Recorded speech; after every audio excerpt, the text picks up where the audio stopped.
Hi, it's Shirley Crest Dudley, Director of the Blended and Stepfamily Resource Center, with Part 2 of our series on surviving the holidays in your blended family. First, I want to thank you for your emails, the comments that you put on Facebook and on Twitter, but also tell you can leave comments right below this video post if you'd like to. Now, some of us are expecting some crazy weather here in a couple of days. If you're in the path of the hurricane, you might be waiting for the storm to hit your area. You're preparing for the storm and what it may bring.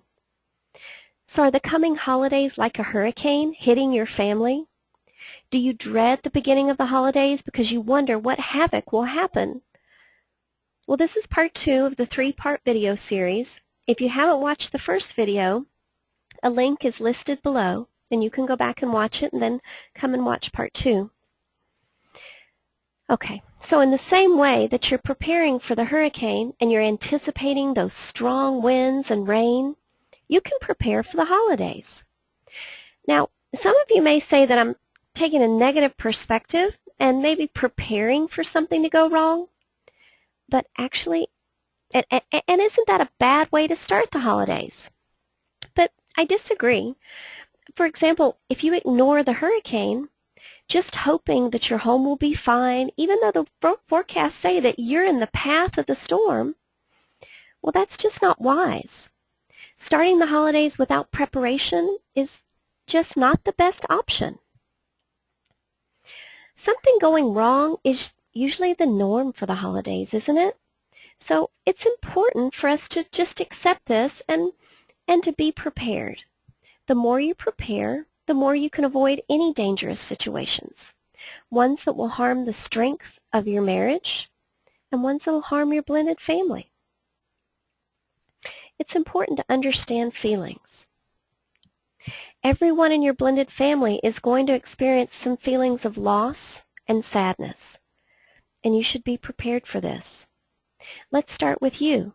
You've had a failed marriage, disrupted the family, and now your kids are going back and forth between their mom and dad's house. So what we're going to do is we're just going to take a moment for you to forgive yourself. I want you to take a deep breath right now. Yeah, we're going to do it right now. Deep breath. And then let it out. Okay. We're going to say this together. Ready? I forgive myself for the divorce. I'm going to make changes and create a positive environment in my new blended family for me, my mate, and my kids. I take responsibility for my part in the failed marriage, and I'm now taking responsibility for my current situation and its success. Okay, let's take another deep breath. And let it out. Marriages are created with 2 people, and both you and your ex are responsible for your marriage not lasting. But now the marriage is over, and it's important to look forward. It's important for you, your new spouse, and for your children. Having a strong marriage and not making the same mistakes again is key. Now, your partner is also having similar feelings, loss, regret, and lots of stress. And that's why the mini dates and the daily check-ins that I mentioned in video 1 are so important. Ask your mate, how is he or she feeling? Talk about memories and emotions. Also, remember when emotions get high during the holidays, step back and talk about it. If your partner overreacts to something, don't take it personally. Just ask, do you want to talk about it? Because I'm guessing that you're upset about more than what just happened. Now, I want to cover everyone's feelings briefly, so that's as far as I can go with feelings related to you and your mate. And you'll hear more in a few days if you need more extensive assistance. Okay, let's talk about the kids. Your kids are having feelings too, and they don't know what to do with those extra emotions. So it's important for you to create opportunities to discuss their thoughts and let them get it out. You need to make some parent-child time. Talk about positive memories of previous holidays.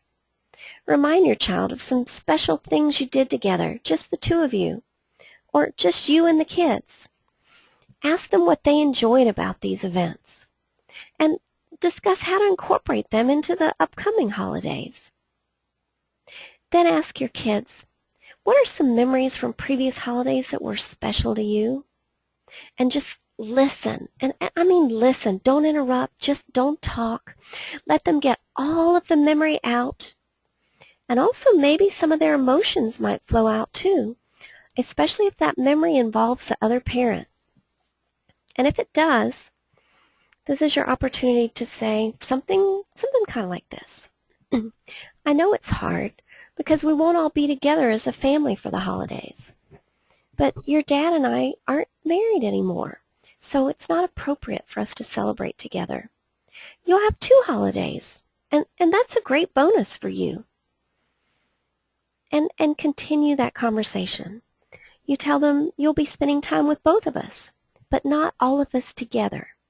Dad and I are no longer married, and I know that makes you sad. But this is a choice that he and I made, and you are not to blame for any of this. Then talk more about the special event and what it made it special to them, and then use those ideas from your children to create new memories. Parenting out loud. I think this is very, very important. Talk about your expectations for the holidays. This means telling the kids, saying it out loud, that you'll be celebrating the holidays as a blended family, not separately. Now, this is important. It's fine to have parent-child time, but you don't want to separate into 2 camps, you and your kids and your spouse and his or her kids. Make sure your blended family is doing things together each week during the holidays. Now, be clear with your kids about how you want them to treat their step-siblings and their step-parent. Remind them that step-siblings and the step-parent are now a part of the family, this new blended family, and everyone is going to be included fairly and equally in the holiday celebrations. Also, you're going to talk about gift giving. Now, this is a really big deal and causes a lot of discomfort for all, so we're going to talk more specifically about gift giving in part 3 of the video series. But for now, this is the biggest mistake that blended families make, so warning. I even received this question in an email this week. It comes up repeatedly. Some of you believe that it's better to celebrate the holidays together with your ex-spouse. You think that the kids won't be disrupted in their holiday routines. They'll feel more comfortable. I need to tell you this is a very, very big mistake. All children, even adult children, dream that their parents will get back together again someday.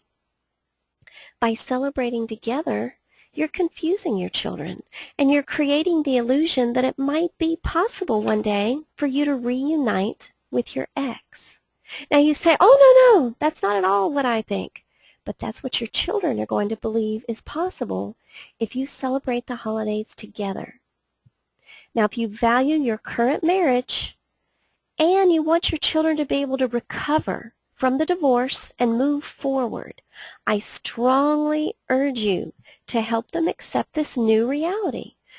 Excuse me, Mom and Dad are no longer together, and that you'll be celebrating the holiday in both houses, but separately. Now, there might be some holiday events, the school, community, or church events. If your child has a special holiday event, make sure that you attend the event as a married couple. If your child doesn't want their step-parent to attend, remind them that you're now married. This is your spouse, your mate. His or her step-parent is a part of the family, and they want to attend the event to support you, the child, and also attend as your partner. Don't let the kids dictate who can attend what events. The parents need to stay in charge, the mom and the dad in this home.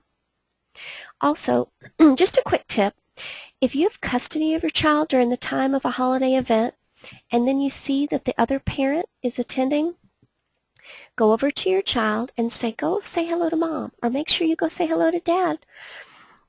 You just smile, you tell them casually to go talk to the other parent so they know it's okay.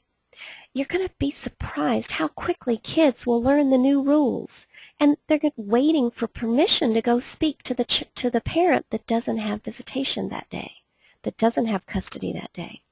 So go ahead and send your child over to say hi to the parent that they're not with that day. Communication is the key to success. It's so important to communicate your expectations. Talk to your spouse about how you imagine the holidays, what activities you want to participate in, who you want to see, what you want to do together as a family, as a couple, and on your own.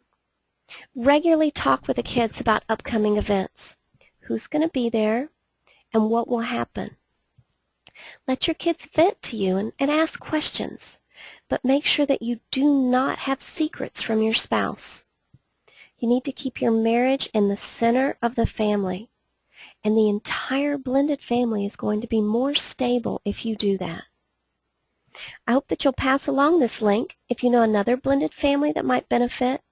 And please leave your comments below, right below the video. It's okay to email me or post it on Facebook or Twitter, but go on ahead and leave more comments below the video or any questions that you may have. And I'll talk to you again in a few days.